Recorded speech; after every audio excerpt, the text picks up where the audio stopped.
Senior Sem. I decided to learn more about homelessness, the reason why so many people just end up in that situation, but also learn if we have enough resources and material to help these people with getting either shelters or food and stuff. And of course, I have some facts and stuff about it. Over 500,000 people are actually homeless in the United States. That makes up less than 1% of the United States population, but it makes up 41%.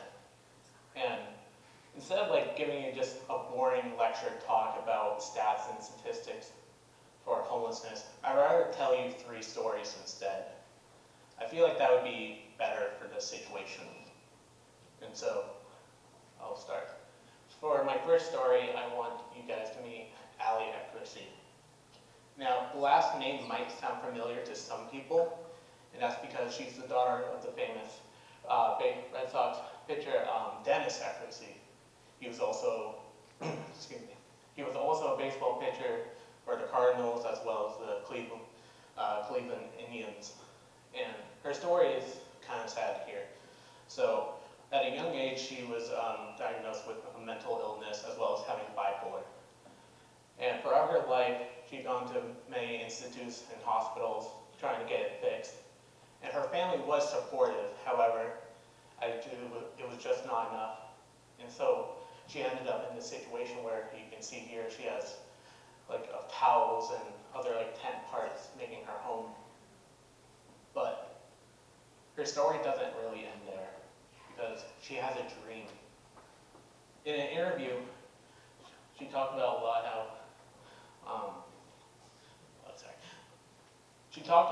how she wanted to go to college as well as pursuing her dream of being a nurse, going in the medical field and learning more about what she has.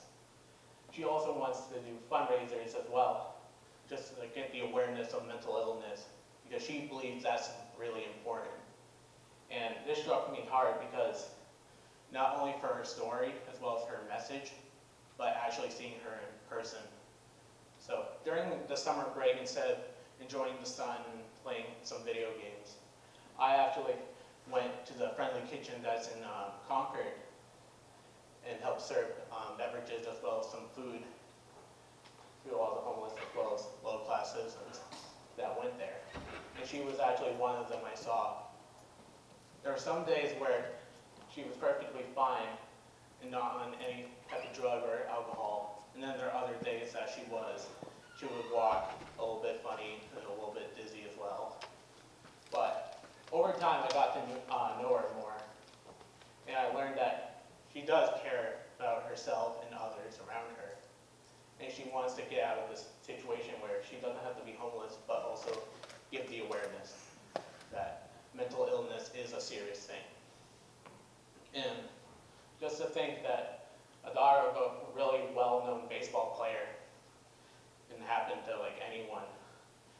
It cannot just happen to one individual and impact that family. It can actually impact a city or town. And that was the case for my second story. Story 2. So this the title that you see here, that Seattle is dying, it was a 1-hour documentary from Como's News, which is their local news station. And they talked about how they're not only having a homeless epidemic, they're also having a drug epidemic. And the effect of what has been happening. So during that, they showed trash upon trash of how they live and stuff, needles on the ground everywhere you walked, basically.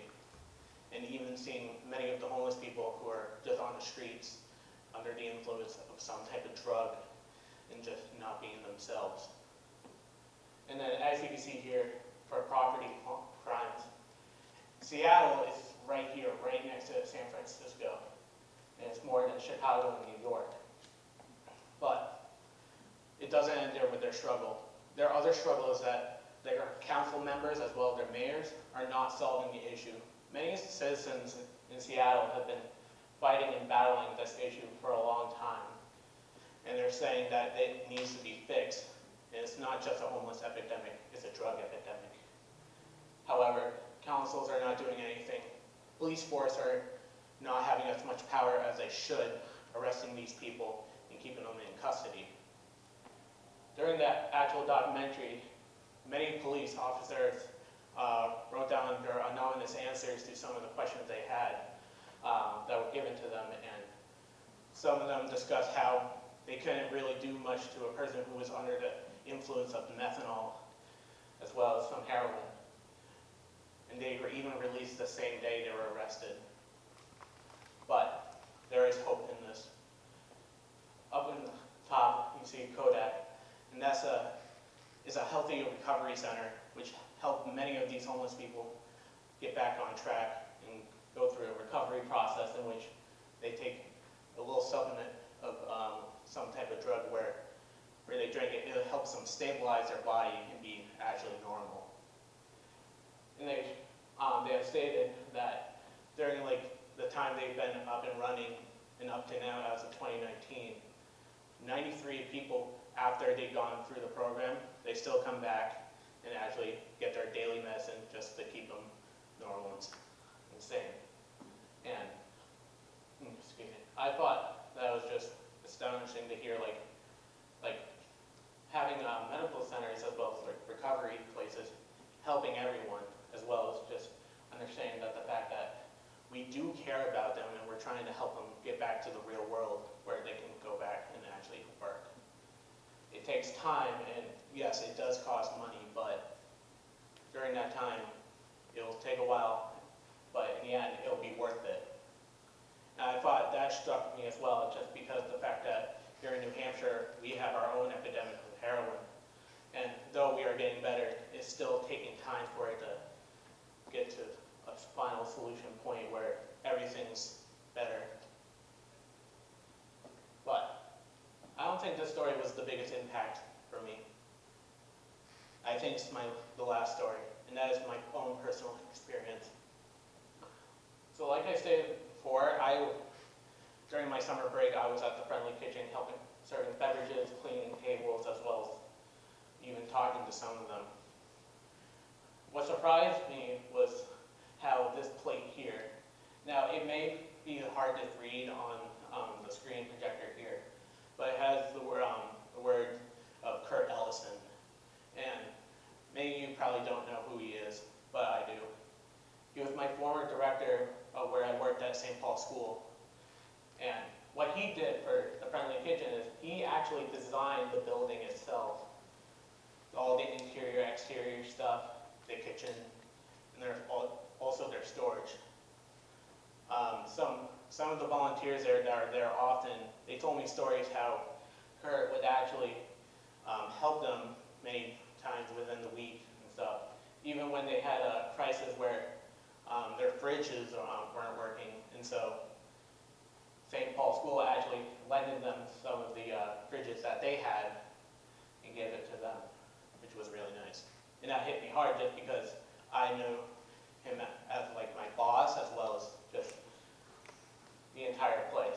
But also, what struck me about this was the fact that every night that I was there, and I usually worked during the dinner shift, which was only about like 2 hours, but during those 2 hours, I found that all the people that were sitting here, they were just having a normal conversation. Some of them, yes, they were under the influence of some type of drug, but they were all talking. They were laughing as well. They were just living like they were normal people. And that shocked me because I've never seen that really. Just as this understatement. But back when I lived in Connecticut, I actually saw many people who were homeless under a lot of drugs, and they were just not normal. It was just astounding for me just to see that so many people here were happy, they were enjoying life, talking about how their day was. Even coming up to me and talking about their day, and I was telling them how my day was. And we were just having this good communication with one another and understanding that, like, sure, life may suck, but it will get better over time. It's such a learning experience. So I just want to end this with a quote from Morgan Freeman. He says, life doesn't offer you promises whatsoever. It's very easy to become whatever happened to blank. It's great to be wanted. I spent a few years not being wanted, and this is better. And I thought this was true for all three stories. Because in the end, when we have to look about it, we have to understand that everyone here is human. We must understand that everyone loves one another, we care about one another, and we don't want to not want them. And even all the people that I've actually met at the Friendly Kitchen, they want to be wanted, and they were.